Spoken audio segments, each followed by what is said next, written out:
Hi everyone, this is Alex from the podcast. We'd just like to showcase one of our previous interviews for the Hellbound Festival, the Alex Proyas interview.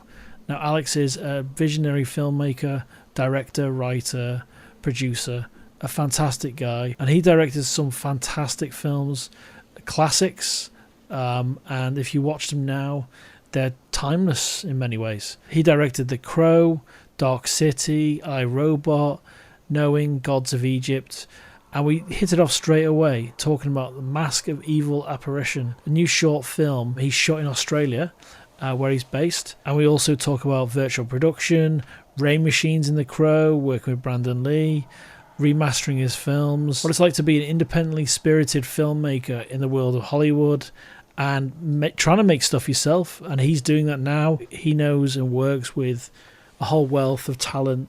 So yeah, please enjoy the interview and see you soon.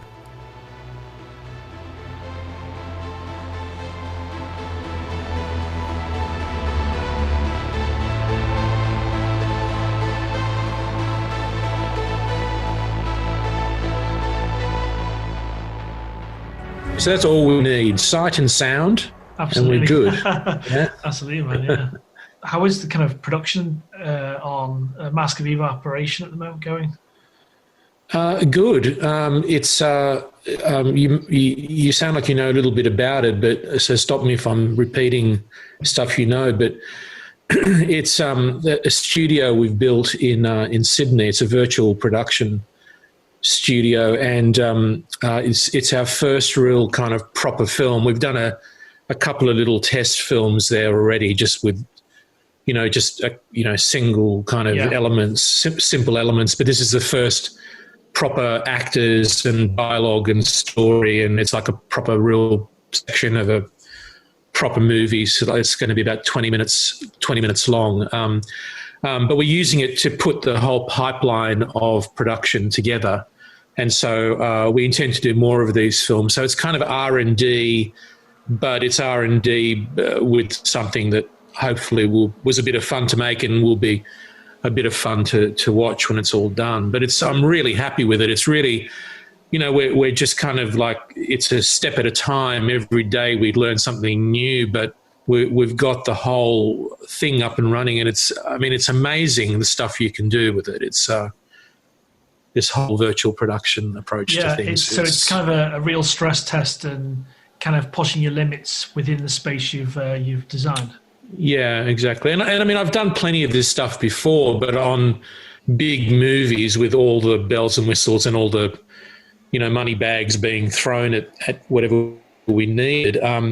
So this is something that I'm ostensibly financing myself and putting together myself. But it's a whole shift in the way films are made. And so far so good. We've shot 20 minutes of very polished stuff, and we shot in 4.5 days, and so I have very high hopes for how we can use this new technology to make movies that are that don't compromise technically or aesthetically, and give filmmakers immense freedom, not having to be tied to these big budgets that have ruled our lives for so long. Because that's something that you've kind of experienced at the highest level to the creativity you're going through now. You kind of going back to your indie roots, would you say?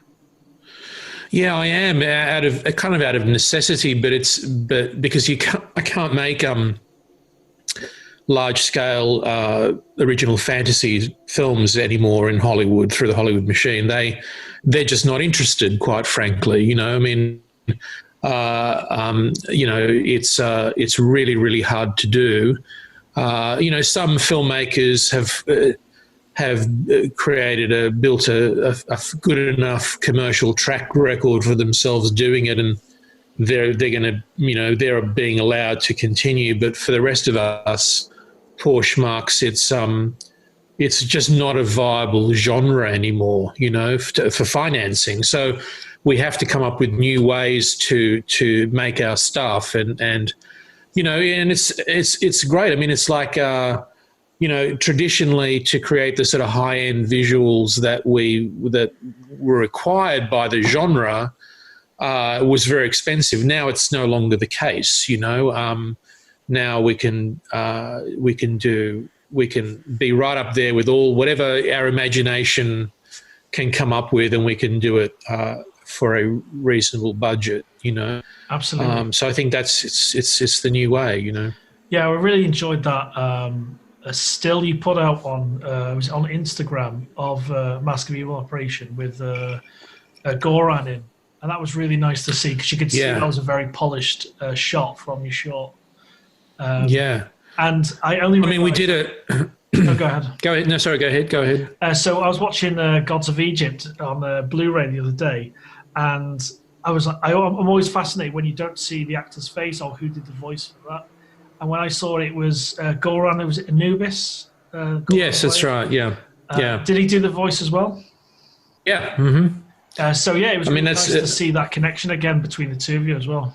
Yeah, I cast him in that film mainly for his voice, because I knew he wasn't going to appear physically, but also for his physical performance, of course. So I spent all that time on the film working with, thinking it'd be really great to work with him, actually see the guy, because he's got the most extraordinary presence and face, and I describe him as I call him the new Boris Karloff, and I really think he is. I think he's got this extraordinary gravitas about him, and it's the voice, and it's the whole package, Yeah, because and of course we did a sequence like this scene we've just done in Mask of the Evil Apparition, in Gods of Egypt, with the same actor playing multiple characters. It's kind of sort of an obsession of mine, I think. I've done also like the Chadwick Boseman in Gods of Egypt. Yeah, that's right, yeah. But of course, we spend millions of dollars doing it on Gods of Egypt, and we've spent exactly zero doing it on Mask of the Evil Apparition. Everyone has contributed their services for free, just because we're in this process of development. And it's quite remarkable that we've managed to achieve something as polished as we did on this huge multi-million-dollar movie. What's that feeling like when you've obviously experienced that on that scale to doing it in your own studio? What's that kind of, when you see that, actually visualize that in the edit? What's that feeling like that you can achieve this on this kind of super tight budget now? It's a real thrill, and actually doing it while we were shooting. I mean, everyone felt the same. I was working with a lot of the very accomplished professional people that I work with on the expensive movies, and they had a great time. Everyone had such fun doing it, because it's right back to being kind of like young and getting started, and we all miss that situation. I mean, there's so much pressure and stress levels are very high on a big production, and so often these collaborators that I'm working with, I don't even see them. They're off in their own department doing stuff and getting things ready for me, and so we're right back to this very intimate kind of family group. We're all working very closely together and having fun, having a great time. There's no time pressure. There's no, everyone's kind of there because they want to be there, and it's just a great experience. So, it's definitely for me the way I want to continue working. And my next feature is designed to be made in this way. Is that I remember watching one of your vlogs. Is that New Country? Yeah, the New Country. It's called. Yeah, it wasn't written for this type of production, and nor was the studio actually built with some weird kind of premonition of what world we were going to find ourselves in. But it seems that it's so coincidentally the perfect model for shooting in this kind of lockdown pandemic situation that we're all in various levels all over the world, because it's small crews, and it's all virtual. So you're basically bringing the locations to you. You're not going out there with your crew and mixing with the germ-infested world that we apparently live in. So it's a much more streamlined way of doing it, and it works really well in this current situation that may go on for who knows how long. So I've rewritten my feature to be visualized in this way, but it's a technology that seems to work for any style. Really, you can make it as stylized or as realistic as you want to make it. It just depends on how you're generating your environments. Absolutely. I've got a friend of mine, Will. He sent me a little question because we've been fans of yours for quite some time since we saw Dog City. He was talking about, obviously you got to a kind of conceptual stage with Paradise Lost, and you went on to do Gods of Egypt. Was that a while after? Was there much that transitioned over from your Paradise Lost content because some of the style, methodology? There was, I had a pretty rough patch there for a few years because there were two films that I tried to get going, and we got a long way down the track before they were both canned. One was a film about Dracula, about Vlad Tepes, the sort of origins of Dracula, and then the other one was Paradise Lost, and it was pretty heartbreaking when both of those two projects, which I put a lot of work into, fell over, and I was like, what's going on? This is just crazy. It's like I've never had an experience like that before, particularly coming from out of a successful movie, which was the one before, Knowing, which had done extremely well, but suddenly people were having really cold feet about spending the budgets required to make these movies, and so when Paradise Lost fell over, to answer your question, Gods of Egypt appeared out of the woodwork very, very quickly, and there was a lot of momentum behind it with the studio, particularly when I showed an interest in it, to get it going. So we jumped straight into that, which, quite frankly, apart from anything else, I absolutely needed to, because I was like broke at that point. I made all these, because you don't really get paid as a director when you're in pre-production. They keep all the money until you're actually shooting, for this very reason. So I was like, having worked for probably 3 years on projects that didn't actually happen, I was really getting to the point where I was a bit desperate to just even, make $1. I was thinking like I'd have to go and direct TV or something like that, and then so Gods of Egypt appeared, and there was this momentum behind it, which is an unusual thing with projects in Hollywood, that there was this, huge desire to get the thing going. And so, there was a lot of stuff that we had developed for Paradise Lost, which we kind of cannibalized, I guess, a little bit for Gods of Egypt, because it's interesting, those two, the Judeo-Christian mythology and ancient Egyptian mythology, have a lot in common, to the point where a lot of people conjecture that Horus is actually the origin of the Jesus myth, I want to say, if you're that way inclined, or story. It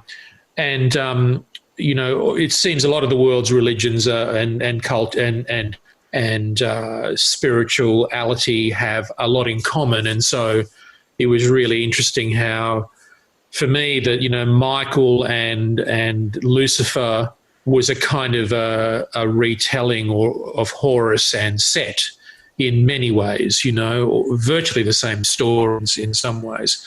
So a lot of ideas came across from that other project, slightly, as I say, cannibalized or kind of, reconceived way. So I want to ask you about, I know it wasn't a huge success, but visually, the storytelling, it was just a lot of fun in many ways. And what I looked at again recently, I know it's only 4 years old, the film, something like that, Yeah, something It's like that. Yeah. the scale of the effect you had between the scale of the gods and the humans. It's still, even 4 years, things can change when you look at them in terms of effects, but that's still really kind of the weight of the gods, on screen. Because when you see something that's CG, it feels like, there's a disconnection sometimes when you watch something. But Yeah. I think you did there's some great moments in that film, and it's thoroughly enjoyable. Yeah, thank you. It's a much misunderstood film, I think, mainly because of the controversy over the casting, which was complete and utter bullshit as far as I'm concerned. I'm Egyptian myself, so I was kind of really surprised, let's say, for want of a better word, at the response. But this is the world we live in.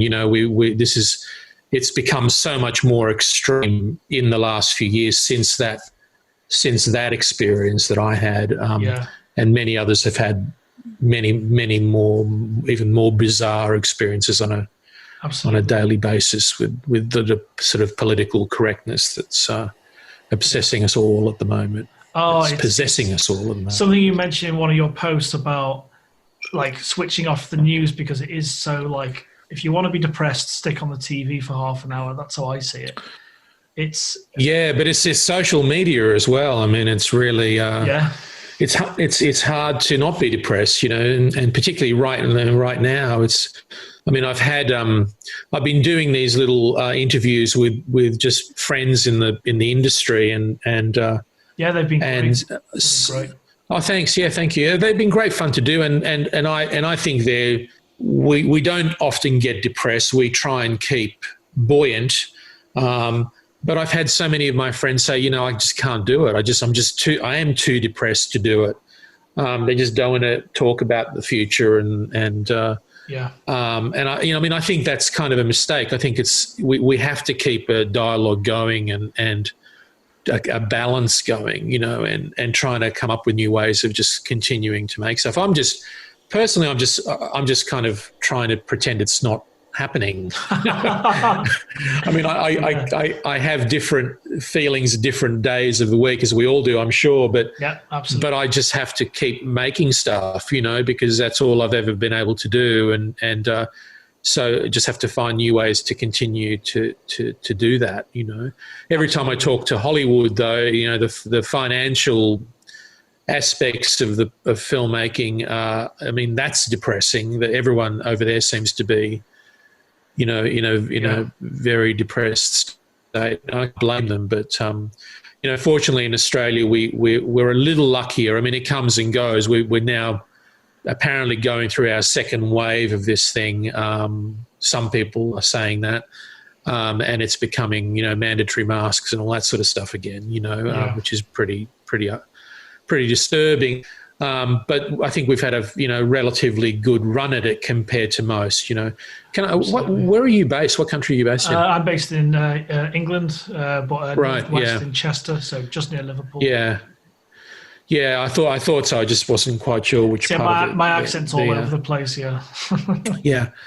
I'm almost good at spotting it these days. But I was actually in London in over the Christmas holidays, and we escaped, I think, just in time back home, because I think we would have ended up being probably stuck in for a long London. Time, there's a lot of Aussies and people are all over the world stuck in, away from home kind of thing. So I totally agree with what you're saying about getting into that creative mode again during this time. I think I found it difficult because I work as a photographer for a university locally, and I found it really difficult starting off working from home because it's so different.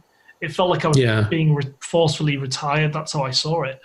And, so when I started the Isolation Film Festival and now the Hellbound Festival, I found it was really gratifying. We've had emails from people from all over the world now saying that it's been a great relief to be able to have some focus for something like this.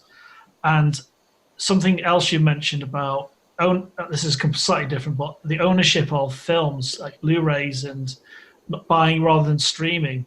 There's something that I really don't like about going through a huge list and then just picking something. It's terrible. I like the ownership of films, because as soon as my internet disconnects or a service decides we're not going to show this anymore, then what's the point? And well, that's exactly right. Yeah, you owning an object is very different to being at the mercy of whatever contracted agreements that the streamers make with the studios, etc., to show stuff, because you just don't know if it's always going to be available. Exactly. I find I go back to the same stuff all the time. I mean, I'm trying to keep up with new stuff as well, of course, but I like to, every year I watch the same bunch of stuff again, and I get something very new out of all the familiar, things the projects, films that I like, as you change, the work that you like seems to evolve as well. So I really believe in physical media. I think it's hugely important to keep that going. It's the one thing we've got left, quite frankly, from the theatrical experience. Because of course, coming through the whole video, revolution, the home video revolution, as I did, from when you could first own something and watch it whenever you wanted to watch it, which is kind of what the initial empowerment of the physical media is. You weren't at the mercy of when it was going to be shown on TV. You could, or when it was going to be at the art house, repertory theatre down the street. You could go and buy something and keep it on a shelf and watch it whenever you wanted to watch it. That was the initial excitement of owning a film. Now it's a little different, of course, because now we're sport and we can watch anything whenever we want to. But there's still that one aspect, which is where you're at the mercy of whether or not the project that you love so much is going to be always on that streamer or not. Yeah. You just don't know that. You can't guarantee that. And once it's gone, it's... Yeah, exactly. One of my biggest issues is that if it's like there is a layer of compression on that, as it might be fantastic to a certain degree, but then when you see it on Blu-ray, it's kind of uncompressed to up to a 50 gig file or something. It can be stellar, and that kind of takes me on to a question about Dark City. And when I saw that, I think it was a DVD release a good few years ago, the transfer of that film was absolutely stellar. Now, I'm not sure compared to the original in the theatre what the comparison was. And obviously The Crow came out on Blu-ray as well. What's that kind of... What's that... Is that a thing? Are you talking about the director's cut of Dark City? Yeah, the director's cut. It looks absolutely that was one of the first films that we made. We actually... we transferred it at 1080p, I remember at the time, and that was quite unusual to do that. There was, at the time, I don't know what the resolution exactly was of a DVD in that era, when we made that first director's cut, but it certainly wasn't 1080p. And so we decided to transfer at a higher resolution than the standard resolution for DVDs was. So that kind of went on to the first Blu-rays as well, when the Blu-rays first started appearing. So, and even when the first Blu-rays came along, they weren't a full 1080p, I think.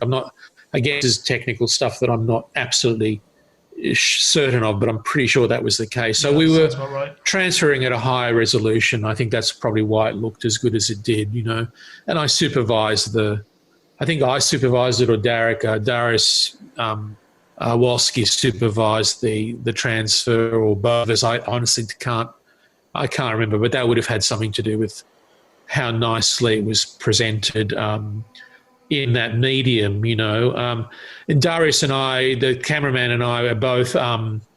We come from. We started working together on music videos and commercials. So video, we weren't scared of video. Video wasn't a kind of something to be frightened of. We embraced it because we'd done so much with video or transferring 35mm to video for our commercials and music videos, right. and so we were very, we embraced the digital form probably more easily than many others.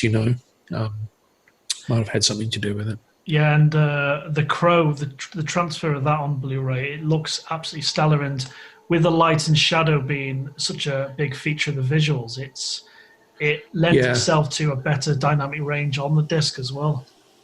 Yeah, well, that's one that Derek did as well. Darius also shot that film, and I couldn't, I didn't want to be involved with that, but I sent Darius in to grade it, and because he was the cameraman for the original film, he knew what we were going for, and he I think he did a good job. I haven't seen it, but I'm sure he did an excellent job. I can totally understand why, and I saw it on another interview that you did that's online about the difficulty of finishing the film. There's got to be very few filmmakers that will go through that. What happened, to go back and finish something like that, and your reasoning for it in terms of finishing for Brandon, because it was something he truly believed in. I can understand not wanting to look back at a new transfer, because it kind of... No, there's no... I mean, I don't particularly enjoy watching my movies anyway, even under the best circumstances, because you just, as a filmmaker, you see all the mistakes, so once I'm done, and I've seen it many times by the time they finish, and thousands of times, too many times, to the point where you don't really get much pleasure out. I mean, you get some pleasure out of seeing it with an audience and seeing the audience respond, sure, but sitting alone watching something, I don't do that. I don't go back and watch my films. I just see them, see the mistakes, But particularly with The Crow, of course, for obvious reasons. I haven't seen the movie since we finished it, and I have no real interest in watching it. It's just too painful an experience. Darius did a wonderful job on it. It does look absolutely stellar, and it kind of, the reasoning people go back to it is kind of enhanced even more so now, I think. Something sure. I wanted to ask about your new studio is something like obviously be a virtual environment. The plane crash scene in Knowing, how is that something that's achievable in that kind of virtual set? Well, everything is achievable. Yes, that would be. It's a we didn't do that particular scene this way, but this is a kind of a new methodology, really, and you're going to be seeing more and more of it in films, I think, in the next few years. Theoretically, you can do anything in this way of making films. It's completely limitless, and we're just sort of learning what the possibilities are. We have a very small stage compared to the very big stages that we work in on big movies, but you don't actually need a very large stage. You can actually do so much, and the only thing you're limited by is if you're doing a scene with a lot of actors, that starts to get a little tricky. But if you're doing, most scenes in most movies can be done very effectively. There's a great scene in one of the John Wick movies. I think the number 3. I don't know. I've lost track of how many they've made, quite frankly. But there's a motorbike chase that's done in this way, and it's all done in a very small stage. With them riding green. With them riding on bikes and people getting shot and falling off bikes and coming up and trying to attack him and stuff, and he shoots them and they fall off and stuff, and it's all done on a very small stage. The snake scene in Gods of Egypt, when they're running around being chased by the two young ladies on snakes, riding snakes, fire-breathing snakes, was all done in a very small space, and a lot of it, all the running was done on treadmills and what have you. So you can do. It's, as I say, your imagination is the only limitation. Because you can motion track most of that with the running as well. So scale's not an issue now, is it? No, it's not. And in fact, the one thing that we haven't cracked this yet, but the one thing that we're experimenting with is when people get beyond a certain size, if they walk away and they get to within a certain, that big in frame, they become a virtual proxy. They're not actually the real actor anymore, Yeah. So the real actor really only takes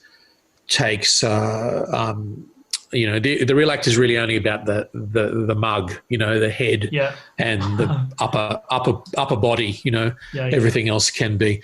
So, we're getting to the point where we'll be able to, and as I say, we haven't done this yet, but eventually we'll be able to not have a great deal of, there won't be a great deal of wardrobe or makeup requirements either, because, they'll certainly see in a conceptual design sense, yes, we'll still have designers who design all this stuff, but there won't be an army of people on the set making up the actors and dressing them, because it will all be done by the computers. Absolutely,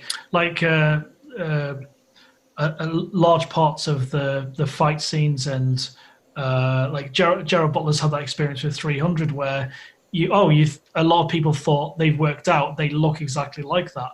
But their muscular form, that was kind of altered as well. Enhanced, yeah. I think Gerard used all sorts of techniques to enhance his physicality. Let's not say too much more about that. Even on iRobot, which is 2002, we shot that movie. I would show scenes to Will.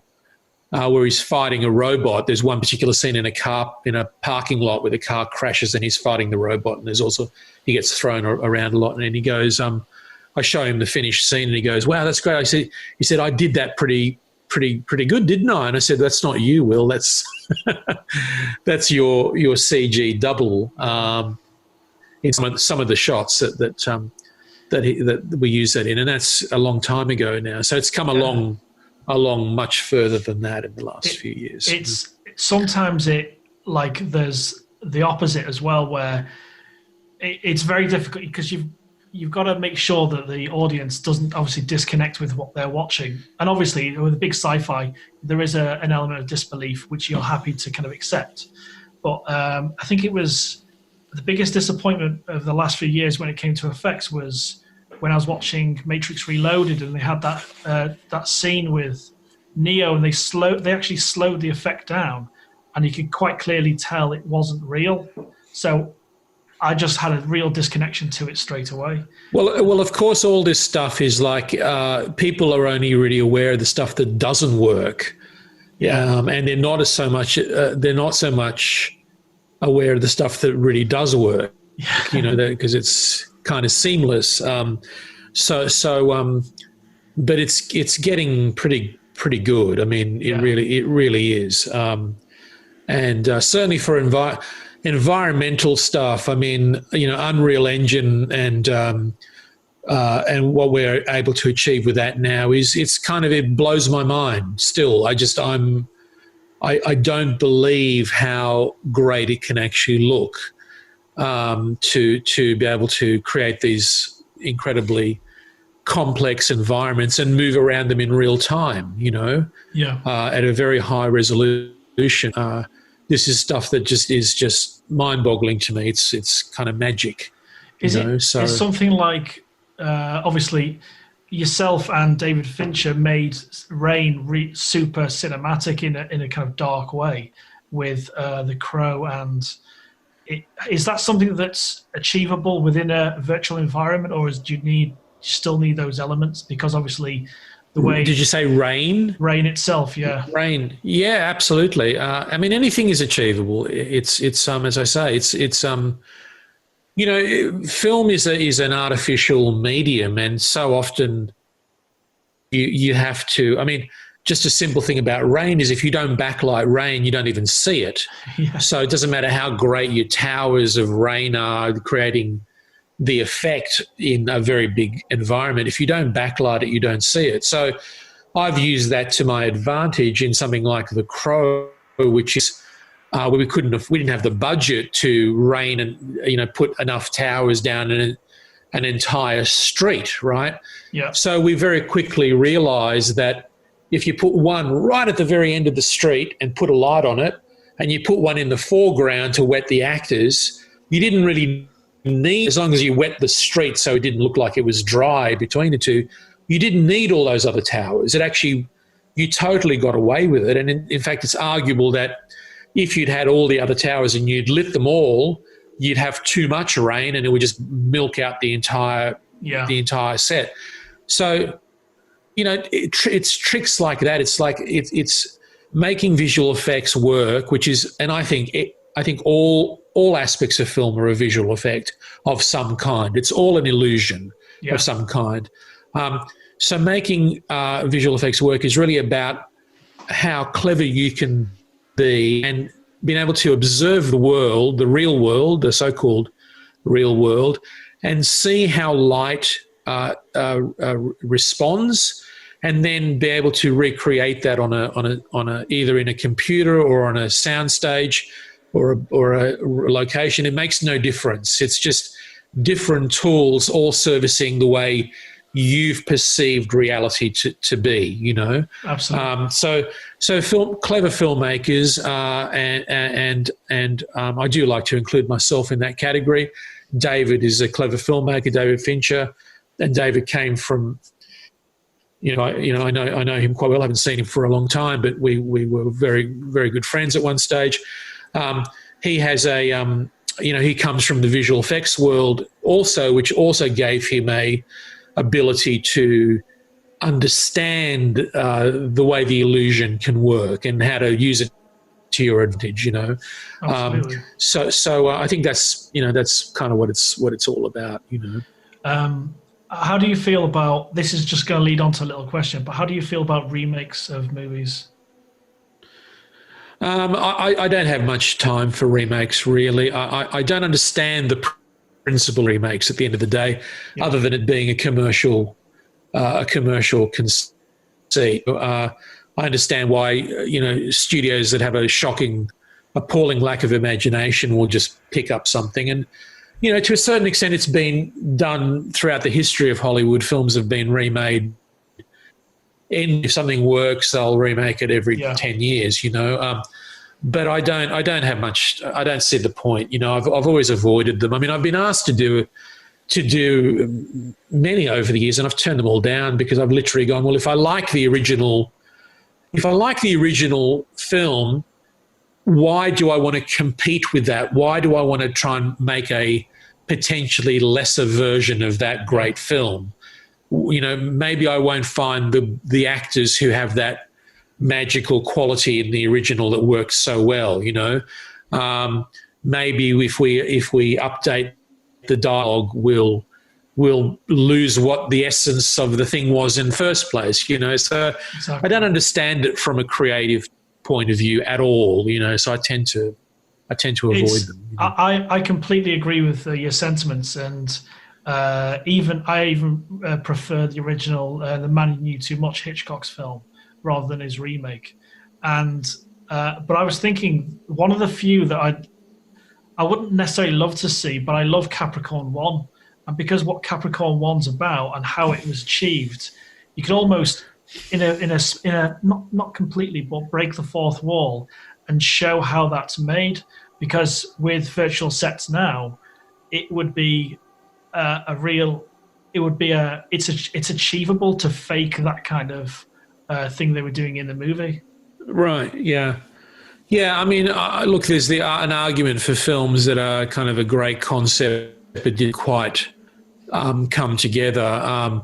There's another one of my favourites from kind of that similar era is a film called Colossus: The Forbin Project, which I've toyed with remaking over the years because, again, it's a great concept, which is the computer that sort of takes over the world kind of thing. But it doesn't, as a film, it's not. I mean, it's not a brilliant original film. But I think that would, my idea for remakes is really that was like another era. Now I'm really vehemently opposed to them, and trying to really focus on the original, because I think we desperately need the original in movies right now. Yeah, it's I feel exhausted by so many sequels, no matter how well they're made, and the continuing universe stuff. I want to see more and more original stuff, and that's what I love about the content you're putting out at the moment, and your approach and going back to your indie roots. Even though you're creating this virtual studio,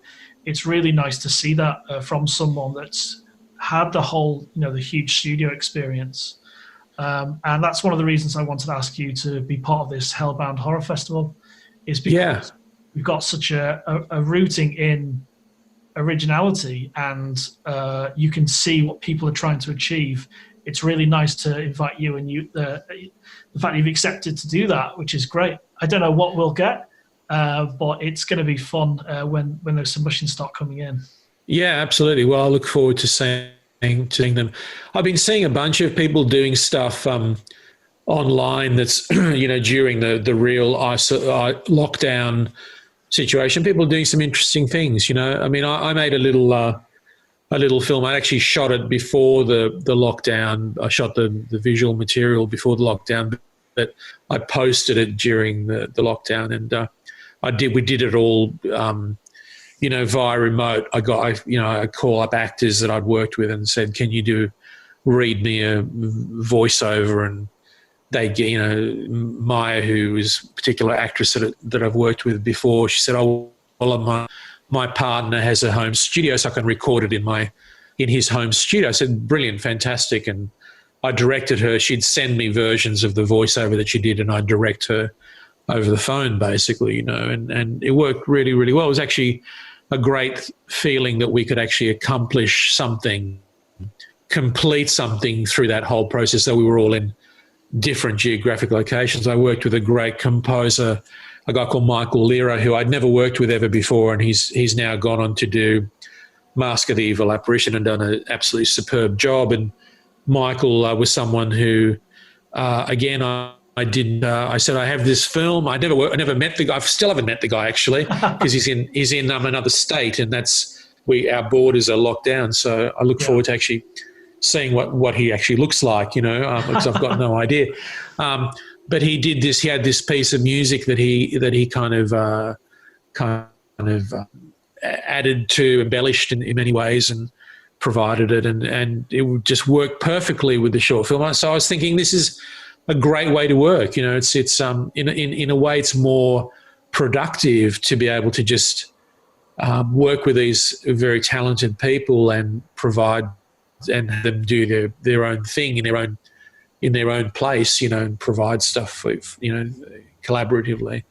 It's a bit like a filmic version. I've noticed a lot of musicians are doing this sort of stuff. Like I saw Roger Waters did a kind of a version of one of his Pink Floyd songs, and he's the different, like the backing singers were in one city and the musicians are in another, and he was in another, and I think they zoomed it, together all on screen at the same time. And it's quite wonderful that people are finding these ways of continuing to collaborate with fellow artists and produce, really sometimes quite wonderful final material. Absolutely. We had there was two films I remember, a French film and a Canadian film, and the Canadian film that we received was one of the first, and we received quite a lot of them from there. And it was called Days by a filmmaker called Ian Rayburn, and it's a horror, and he shot everything with his partner. And what he achieved in such a small amount of time because he's very good with his audio and with his partner, it was a magnificent piece of work. And what you can achieve, it really pushes you to test your limits, like you were saying about in The Crow with the ray machines. That right, let's try this. Let's see if this works. Obviously on a much bigger scale, but it really does push your creative juices being in a lockdown like this. Well, of course, we're all living in a horror movie right now, and it's conducive to this stuff. I mean, isolation and is very much a part of the horror genre. It's what can make horror genre so potent. You think of the great horror movies that the iconic horror movies like Alien or The Thing or The Exorcist, they're very contained films. That's what makes them so scary, is their very contained aspect. The Thing being in that remote station, the spaceship for Alien, the bedroom for The Exorcist. We're talking about the perfect genre for the lockdown that we're all experiencing. So there you go. You're probably onto something there. Yeah. Well, I hope so. And having yourself and we've got Ramsey Campbell, who's a 60-year horror author, and Dave Kendall, who's an exceptional artist for 2000 AD. He's done work for Blizzard as well. He's a huge fan of your Dark City, so it kind of tied in nicely. He said he was intimidated by your involvement and Ramsey's, but I said to him, the reason I picked you, Dave, or tried to, and you've come on board, is because of your artwork. His concept stuff and his 2000 AD stuff with Judge Death and Judge Dredd is mind blowing. So I'll send some of that over to you as well. Love to see it. And so I wanted to pick 2 or 3 people that are from different mediums, like storytellers of all of these. And it's been pretty wonderful to have you come on board, Alex. Yeah, it's a pleasure. It's great to see you doing this sort of stuff, and I'm trying to encourage as many people to keep creating and collaborating. So this fits in very, very much with that kind of outlook. Absolutely. And there's a friend of mine I work with, and he's at high risk if he leaves his house, so he still works at home, but he does a lot of 3D printing, and he actually did to scale on-screen version of the box from Hellraiser. Oh, cool. So and it's completely screen accurate to the second film, and he's really pushed himself in terms of creativity as well. So it's great to curate a lot of their content. It's going to be awesome. No, I think it's all, the interesting thing is that this pandemic, good and bad, has kind of moved us down the road, as I say, in a good and a bad way. The good way is that all this kind of like, home-based creativity, the tech being simplified, the democratizing of the film medium, which the more available, more economically available technology is allowing so many more people now.